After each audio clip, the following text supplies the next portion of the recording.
শেরপুরের শ্রীবর্ধিতে মসজিদের চাঁদা নিয়ে শিক্ষকসহ দুই ভাইকে হত্যা করেছে গ্রামের আলতাফ হোসেন ও তার লোকজন।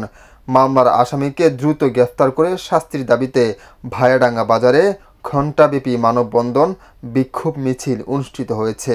মানববন্ধনে স্কুল কলেজের শিক্ষক শিক্ষিকা ছাত্রছাত্রীসহ স্থানীয় এলাকাবাসীরা অংশগ্রহণ করেছে।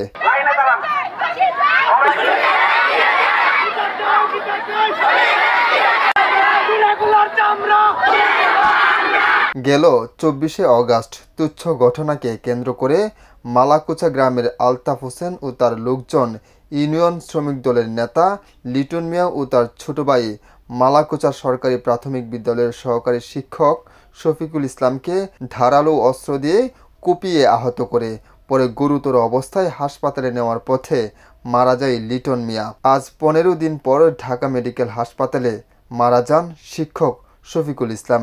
এই ঘটনায় শ্রীবর্ধি থানায় ৩৫ জনের নাম উল্লেখ করে মামলা করেন।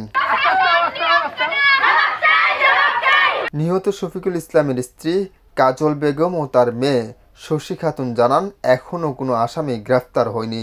আমরা দ্রুত আসামিদেরকে গ্রেফতারের জন্য অনুরোধ করছি এবং আসামিদের শাস্তি দাবি করছি। আমরা এখন ৩টা ভাই বোন কার কাছে যাই? আমরা বলবো যে আমাদের বাবা কোথায়? কেউ আমাদের বাবাকে এনে দিব না। আমি কি করব? আমার 2টি সন্তান, কিন্তু হত্যাকারীদের তো বিচার হচ্ছে না। শামসুল হক, শেরপুর থেকে আমার বার্তা।